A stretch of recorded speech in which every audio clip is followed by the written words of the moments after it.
শীতের সন্ধ্যায় শিশির ভেজা ঘাসের স্নিগ্ধ ছোঁয়া আর বইয়ের গন্ধে মুখরিত হয়ে উঠল কল্যাণী।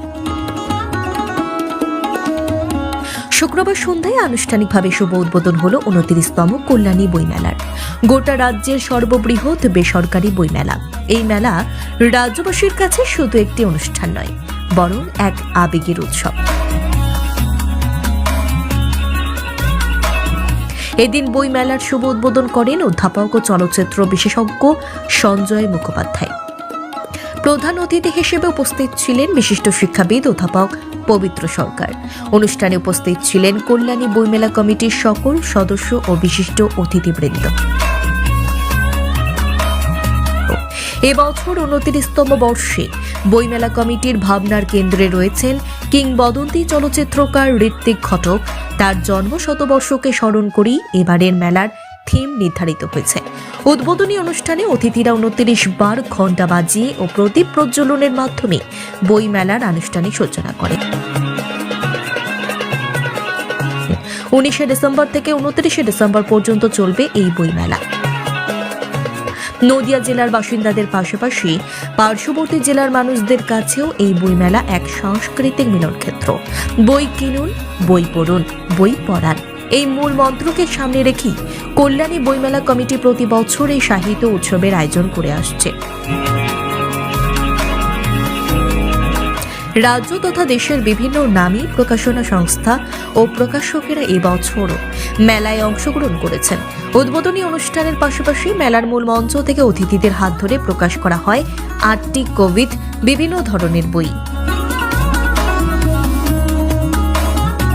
সব মিলিয়ে সাহিত্য, সংস্কৃতি ও চিন্তার মেলবন্ধনে 29তম কল্যাণী বইমেলা আবারও প্রমাণ করল বই সমাজকে এগিয়ে নিয়ে যাওয়ার সবচেয়ে শক্তিশালী মাধ্যম। অধিকাংশ বইমেলারই ভাবনা দেখাচ্ছে ঋত্বিক ঘটক, যে মানুষটি জীবনে কোনো পুরস্কার পাননি, যে মানুষটি জীবনে একবারও বিদেশে যাননি, তারকে নিয়ে ভারতবর্ষে যা হচ্ছে আমি অবাক। যদি পশ্চিমবাংলায় হতো তাহলে আমি অবাক হতাম না, এটা হওয়া সম্ভব। ত্রিপুরায় হলেও আমি অবাক হতাম না, হচ্ছেও, আমিও গিয়েছি। তাতে কেননা বঙ্গভাষী অঞ্চল, এমনকি করিমগঞ্জে বা গুয়াহাটিতে হয়েও আমি অবাক হইনি, কারণ এখানে বাঙালি আছেন। কিন্তু উত্তরপ্রদেশে কেন হচ্ছে? উনি 8 মাস চাকরি করেছিলেন, তখন ওই ফিল্ম টিম বানানো নেই। উত্তরপ্রদেশের দুটো জায়গায় হয়েছে, কানপুর শহরে একটা খুব অভিজাতদের জায়গা, কানপুর IIT তা হতে পারে, সেটা শিক্ষিত মানুষের জায়গা, কিন্তু আর একটা জায়গা নিতান্তই বেকার শ্রমিকদের, সেখানে তারা ঋত্বিক ঘটকের ছবি চেয়ারের ওপর রেখে উদযাপন করেছে। এর থেকে সাফল্য আর ঋত্বিকের কি হবে? আগামী সপ্তাহে আমি ছত্তিশগড় যাব, ছত্তিশগড়ের সঙ্গে ঋত্বিক ঘটকের সম্পর্ক কি?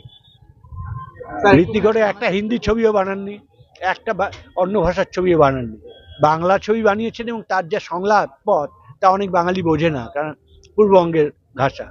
তো এই যে কান দিয়ে আকুল হইলাম ভব নদীর ফাঁড়ে, তো সিলেটের ভাষা লোকে জানেই না ভবটা কেন ভব হলো, পাড়েটা কেন ফাঁড়ে হলো, মানে সিলেটের লোকেরা ভাই বলতো। এই জন্যই নরেন রায় চৌধুরীকে উড়িয়ে আনা হয়েছিল। এক্সপোর্ট কোয়ালিটি ভারত না, একেবারে মাটির ভারত। সেই ঋত্বিক ঘটক দেশে এবং বিদেশে, আপনি জানেন যে BFI, ব্রিটিশ ফিল্ম ইনস্টিটিউট, পৃথিবীর সবচেয়ে সম্ভ্রান্ত চলচ্চিত্র প্রদর্শনের জায়গা, তারা সেপ্টেম্বর থেকে ডিসেম্বর অব্দি প্রতি সপ্তাহে একবার করে মেঘে ঢাকা তারা দেখাবে ঋত্বিক ঘটকের প্রতি শ্রদ্ধার্ঘ। মার্টিন স্করসেসে হলিউডের ছবিগুলো রেস্টোর করছেন, সেই রেস্টোর্ড ভার্সন বাংলাদেশের পক্ষ থেকেও তিতাসেটির নাম, আমাদের পক্ষ থেকেও মেঘে ঢাকা তারা, আর অন্য ছবিগুলো হচ্ছে। কিন্তু আমাদের গর্বের মুহূর্ত, আবার আমরা বিশ্বসভায় সসম্মানে স্বীকৃত হচ্ছে। বিখ্যাত ফরাসি দার্শনিক বেলুর ওর মেঘে ঢাকা তারাকে ইন্ট্রোডিউস করেছেন বিবিসিতে। আমি অবাক হয়ে যাচ্ছি, আসলে প্রতিভার স্বীকৃতি হয়। মধুসূদন দত্ত খুব অবহেলায় মারা গেছে, কিন্তু আজকে ভাবুন, বাংলা সাহিত্য তো মধুসূদন দত্ত ছাড়া তৈরি হয়, মানিক বন্দ্যোপাধ্যায় ছাড়া তৈরি হয় না। ভারতীয় সিনেমাও পশ্চিমে এবং পূবে, এই যে ভাবুন, যাদের সঙ্গে ঋত্বিক ঘটকের সিনেমার কোনো যোগাযোগ নেই, ঋত্বিক ঘটকের মাস্টারমশাই ছিলেন বিধু বিনোদ চোপড়া অথবা সুভাষ ঘাই, তারা একেবারেই কমার্শিয়াল সিনেমা করেন। কিন্তু বিধু বিনোদ চোপড়া এই সেদিন লিখলেন যে আমাকে, উনি বলেছিলেন এই তোর নামটা দিয়ে কি আবার কিছু জোর, নাহলে তুই কোনোদিন কিছু করতে পারবি না, ডিরেক্টর ফিরেক্টর এই নামে হয়। তো উনি জুড়ে দিয়েছেন বিধু বিনোদ, আমি সেই নামেই বিখ্যাত হয়ে গেলাম। সুভাষ ঘাই লিখেছেন আমাকে উনি দেখা হলেই বলতেন তুই গাধা, তোর কিচ্ছু হবে না। তারপরে আমার ধারণা হলো যেদিন ঋত্বিকদা আমাকে গাধা বলেন না, সেদিন বোধহয় উনি আমার উপর রেগে আছেন।